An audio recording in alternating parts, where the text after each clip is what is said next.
Alrighty, time for another video. This is kind of the last one of last year, the first one of this year. I decided to try doing it outside, seeing how that worked. So it is a little cool here in Alabama today, so if you see my breath, that's why we're outside on my back porch area.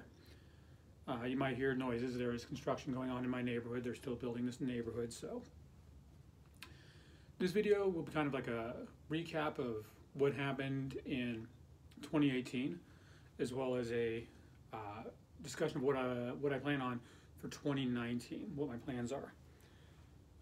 Sorry, I'm trying to get centered here. It's a little bit easier inside the house because everything's all nice and straight linear lines, stuff like that.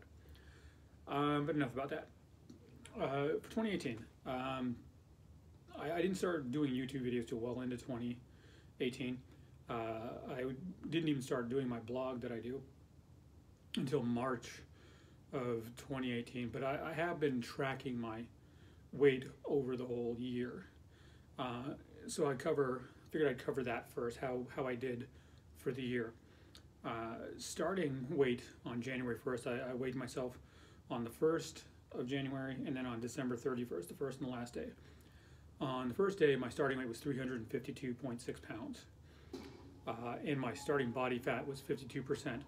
So my starting body fat was 183.4 pounds of just fat. I had more body fat on my body than I had anything else, which is really not a healthy situation to be in. It's one of the biggest reasons why I'm doing this is I want to get in shape to be there to help my family. And when you're carrying more of your weight as body fat than you are regular, muscle mass, bones, internal organs, stuff like that, it's just not healthy. It's not a good way to go. It's not a long-term prognosis. But I had a very successful year in using the ketogenic diet to fix a lot of that. On December 31st, I weighed in at 267.8 pounds.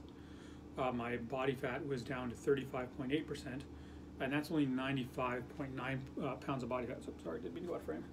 I just have my notes in front of me, so I had to be a little bit closer to read them.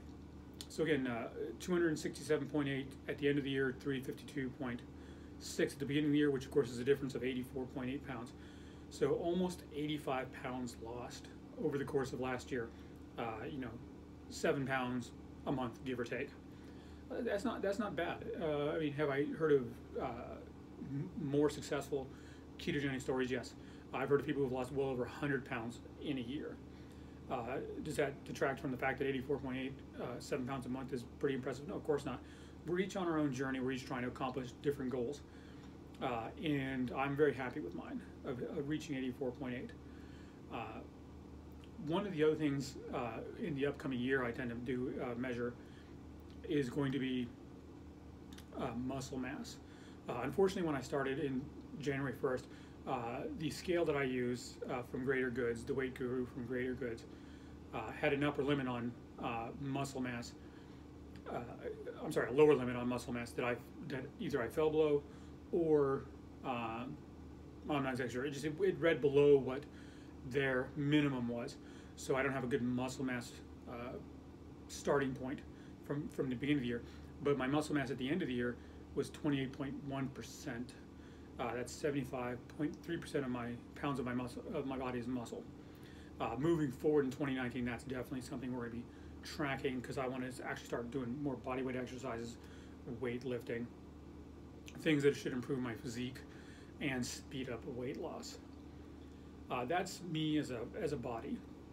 Again, I think a really good progress made. Me as an individual, at the beginning of the year, I wanted to meditate more.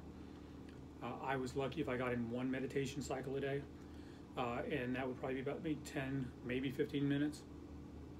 Here we are at the end of the year, and I definitely get in one a day. I oftentimes try to get in 2 a day when I can, but sometimes the last one of the day doesn't quite fit in there. And there's actually been days where I've actually managed to get 3. This has resulted in a lot of improvements on the inside as well. Between the weight loss and feeling better about myself, being a naturally happier person because my body works better, and that meditation, I'm much happier, and I'm in a much better state as an individual than I was when I started this year. Or last year, I should say, 2018, since we're into 2019 now. So where am I going from here? Well, I still wish to lose weight. I still have quite a bit to lose. When I first started with Weight Gurus, the scale, they asked you to put in a goal weight, and I had to put in 230 pounds. Not because 230 pounds was the weight that I wanted to get to, and then I'll be happy, we're done, 230, I'm good. It was I've been well overweight, morbidly obese for most of my life. And because of that, I really have no idea what a good ideal body weight for me is. And so the 230 weight was a marker to get to make a decision on what I wanted to be. Having lost quite a bit of weight, now I'm guessing that weight's going to be between 200 and 210 when I get to that weight with the added muscle, the lost body fat. And so the 2019 goal is to reach that.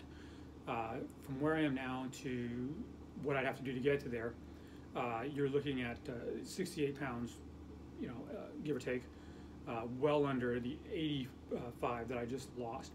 And I'm pretty sure that as I get closer along and more through the year, losing weight's going to become easier because I can exercise better, exercise harder. I know I exercise much more intensely now than I did at the beginning of last year. I want to improve on my meditations. I do meditate frequently, but there's also a quality versus quantity thing. I do have what I would consider quality meditation, but there's always room for improvement. My mind does still tend to wander. If I go into the meditation, I have anything on my mind before I go into it, it tends to derail it a little bit. I want to get to a point where in this year, by the end of the year, I can do at least one of the meditations a day where I'm completely centered and I'm completely focused on the meditation. And like I said, in terms of body-wise, I'd like to have a better body composition, so, more muscle than fat. I don't know fat percentage-wise what I want yet. I would assume in the 15% range. I think that's a very achievable goal. I will be transitioning from my current job to something else. I haven't gotten a definitive path on that yet, but I am definitively going to be leaving my current job because it's a mental health aspect. I'm not happy where I am. I don't like what I'm doing at the moment, so it's time to move on. That pretty much wraps up the generalized path for 2019. If you have ideas on how I might improve my 2019 over what I've already done, feel free to leave a comment down below. If you would like to follow me on my journey through in 2019, please subscribe. There's a bell down below as well. When you click on that, that'll enable notifications. Every time I post a video, you'll know immediately. All of this does help me too. One of my other goals, and the last thing I'll cover in this video for 2019 is I want to grow my YouTube channel. I want it to be much bigger. I want to reach more people, help more people. To that end, I had said when I started this a couple months ago that I would give it 1 year and then reevaluate at the end of 1 year. I've already made a reevaluation and I've decided I'm doing all of 2019. So after this video, there will be 51 more videos, one a week, at least. And then, of course, I'm going to try and do more as I can. I did this starting as a bit of a accountability thing for me, but I also did it also as a way to help others. I've had a lot of help on my journey, and I wish to return that favor. So all of 2019, not just until a year from when I started, it'll be all of 2019. So again, if you'd like to be on that journey, please subscribe, hit the notification, leave a comment, let me know what you think. Let me know how I can make this better, more helpful for you, because like I said, this is not just about me, it's about you. With that, we'll go ahead and, because the video is getting kind of long, we'll go ahead and wrap it up here. I hope you're having a great day, and peace.